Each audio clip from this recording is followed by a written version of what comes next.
Hey guys, well, I'm out here in my woods, walking along, trying to clear my mind a little bit. I've just been thinking about a lot of stuff, and anyway, just wanted to take a nice little stroll. And while I was out walking, I was kind of thinking of a topic that comes up every so often, and it's a little bit of a controversial topic. So if you leave a comment, please just be respectful. Please don't rip on anybody or anything like that. Yeah, I mean, just please. What I've been wandering around out here for about the last hour, and what I've been thinking about is survival schools. People who teach survival skills, bushcrafting skills, or whatever, classes that you pay for. And why would somebody want to go to a class and pay money for information that is readily available over the internet? That comes up actually quite a bit. And here's my thoughts on it, okay? Well, first of all, it's no secret that I have gone to 2 of Dave Canterbury's Pathfinder school classes, and I would like to attend another one. I like Dave's classes, I like his school. I went to his basic and his advanced class, and I thought they were great. So why would somebody shell out a good amount of money, like I said, for something that is readily available over the internet? And for me, it was a number of factors. Time. So in other words, you can learn a lot of this stuff over the internet. All of it, basically. Well, maybe not all of it, but a lot of it, a good portion of it you can learn over the internet. But it takes you a long time to learn it. Especially if you're trying, you don't have someone there showing you the little nuances of the skill. I can't tell you how many people I've talked to that have said they've watched my bow drill videos, for instance, and they say, well, we still can't get it. Well, it's because there are little fine instances that someone can show you, little fine things that don't come across the video screen very well, that people can show you where you can grasp that skill very quickly. George came up like last year or whatever and said, I've been having a hard time getting this bow drill, I can't figure it out. I think we had him going in about 5 minutes, maybe 10 minutes. We had him in Ember, okay?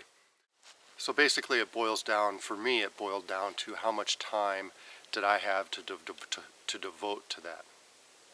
Obviously your financial situation will play a part in that, how much time you can get off work, stuff like that. And how once again, time, how fast do you want to learn it? For me, it's just this huge, wide world of information, and I just want to freaking grab it and stuff it in my head as fast as I possibly can. That doesn't mean I don't, I'll take the time and I'll learn the skill, I'll do the physical activity, but I want all that knowledge, I just want it crammed into my head as absolute fast as possible. So that's primarily the reason why I took Dave's classes. To push myself and just to learn everything as fast as I can. The amount of money I spent for it wasn't, in this grand scheme of things, wasn't really that large or out of control amount of money. If you ever when you take a vacation, keep track of how much money you spend. Basically, his classes are between $500 and $700 depending on how long the class is and stuff like that. You can't hardly take a vacation for not under $100 a day. Okay, for me, that's how I looked at it. It was a vacation for me to better myself and better my knowledge. So one thing that I think lately is kind of given these guys a bad name. These guys, I'm not picking on any one school. These are generalizations throughout this conversation, okay? One thing I think is kind of given some of these folks a bad name is what people perceive to be their arrogance, okay? Now what I mean by that is, if you follow any of these people, you will see the different schools and the people who give classes and stuff. You will see them have very, not really harsh, but they're very opinionated, okay? They're going to say, this is the product you need, this is the reason why, and if you don't use this product, or if you don't do it this way, you're wrong.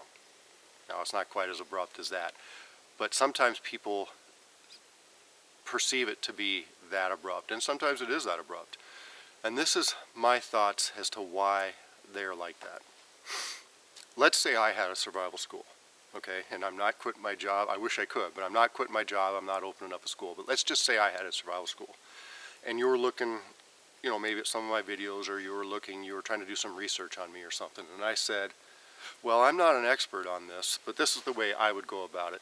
Maybe somebody has a better way of doing it, but this is the way I go about it. Now, that's my personality, okay, because I don't want to be seen as that know-it-all guy, that guy who thinks he knows everything, because usually about that time is when you get bit in the butt and someone proves you wrong. But anyway, that's my style. Now, if the majority of the public is going to look at a guy who says, this is the way you do it, this is how you do it, this is my way, this is the right way, bam, let's go.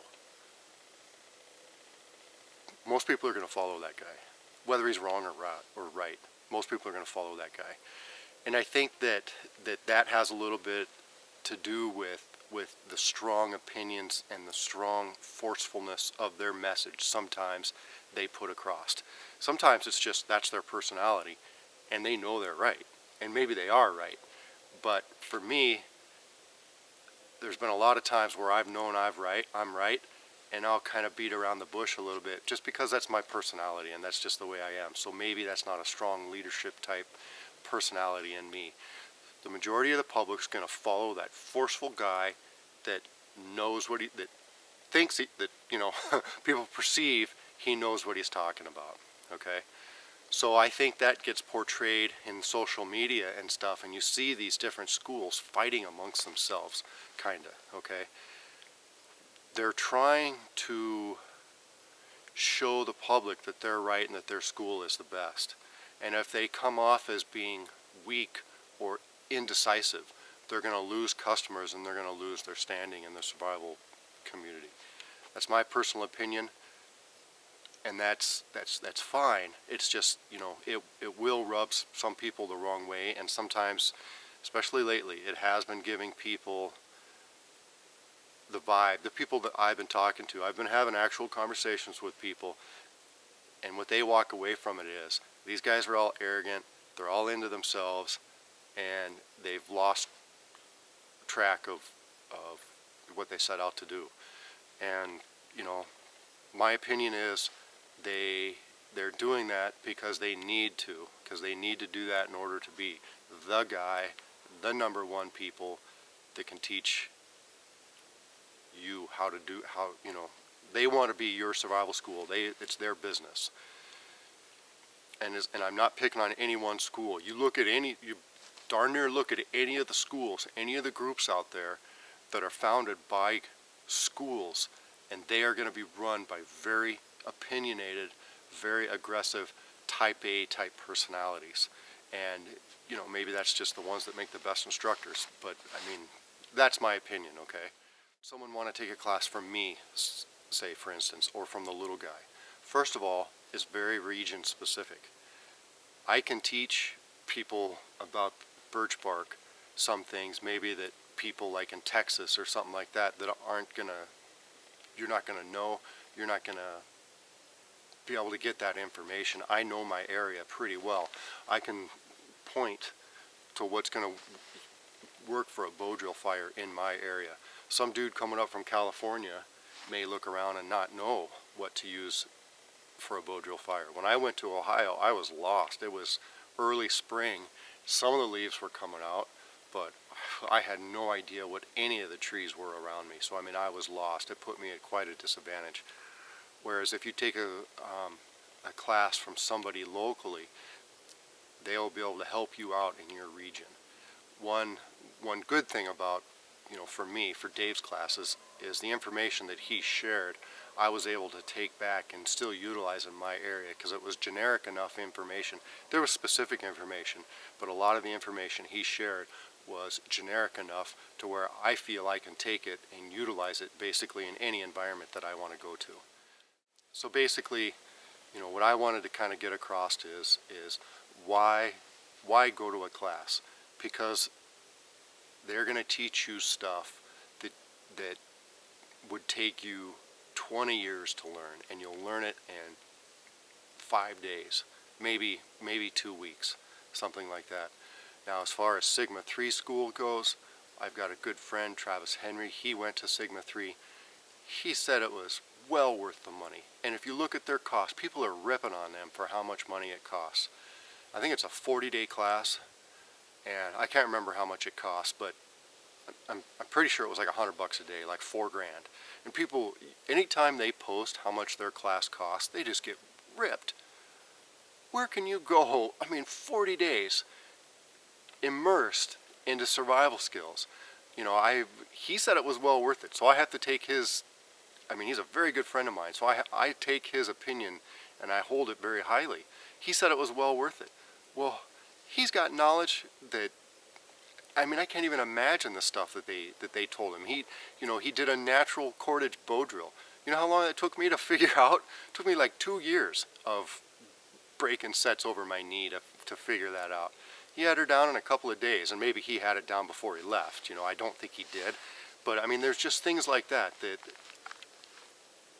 when they immerse you, you're like a sponge. You just learn so much, okay? So there's going to be a lot of people out there that say, well, the military taught me just fine. Well, that's great. The military did teach you fine. That's awesome, but that you still went to a class. Or the person that was self-taught, or the person that was taught from his grandfather or his father. That's awesome. There's nothing. That's the best thing in the world. I wish I had someone to mentor me, or a father or a grandfather that would teach me that. Do you need to go to that school? No, probably not. Probably not. You were taught stuff before all this stuff got popular. That's awesome. These schools aren't necessarily geared towards you. They're geared towards the guy who needs to know this stuff, or who wants to know this stuff very rapidly. Now, if you've got kids, or you got a lot of commitments and stuff like that, you might not be able to get away and do these things like I did. That's why I waited until after my kids left. I've been learning about survival schools for 20 years probably. Back I used to get this magazine, Soldier of Fortune, and there would be like jungle survival training that I wanted to go to so bad. First of all, I didn't know enough about it. I didn't know enough about if they were reputable and stuff, and that's a big risk. Now you can research them a lot better with the internet, but I couldn't do it. I wasn't in a place financially. I couldn't leave my wife with 2 small kids to go do that. I just couldn't do it. Now I'll go on little mini vacations all the time if I could, and I'll be happy to do it. If I had local people around me that were more knowledgeable than me, that I knew about, I would take classes from them for sure. There's a local Crex Meadows place up the road there. I took a wild edibles class from them. It was very cheap, but even though it was a lot cheaper and stuff like that, the money wasn't the issue. It was the fact that the lady knew what the heck she was talking about, and people in the class knew a lot of what they were talking about. And so I gained an incredible amount of knowledge just from an hour or 2 hour long class. So basically, to kind of sum it all up, is I think sometimes once in a while these schools get a bad rap. First of all, because sometimes how they portray themselves, or how they are portrayed in social media, just about their interactions with each other, sometimes I think that kind of goes against them a little bit. I think maybe they could kind of clean up their act a little bit about that. But that's just me personally. I know why they do it. I know they want to be the top dog, and I know that's what will fill their classes. Do I think it's a lot of money? I think that depending on your financial situation, is it a lot of money? If you look at Cody Lundine's classes, they're extraordinarily expensive in my opinion. Does he have a lot of knowledge to share? Absolutely. If you are well off enough to take his classes, I bet you'd gain a lot of stuff from it. His style is not my style, so I don't care to go to his classes. Once again, you look at like Sigma 3 or Dave Canterbury's classes, $100 a day, even $150 a day. It's well worth it, man. I mean, you can't go to Disneyland and be paying that kind of money, you know, between your hotel and stuff like that. You're going to be spending a lot more money than that. You go on a cruise or something like that, you're going to be spending a lot more money on that. These are skills that are going to save your life, or could possibly save your life. You know, before you give these guys kind of too hard of a time and you say, well, I can learn that stuff on Facebook, or I mean, I can learn it on YouTube or whatever. Sure, you can. You can learn some of it. But if you want to know if you really want to dive into it and you really want to know it, I recommend taking a class. So, the only classes I have experience with are Dave Canterbury's. I was very happy with his class. I was very happy with his style of teaching, and I still keep in contact with him to this day. And anyway, alright guys, enough rambling. Hope you liked it. We'll see if I even post it. Hopefully I made enough sense to post it. Alright guys, take care.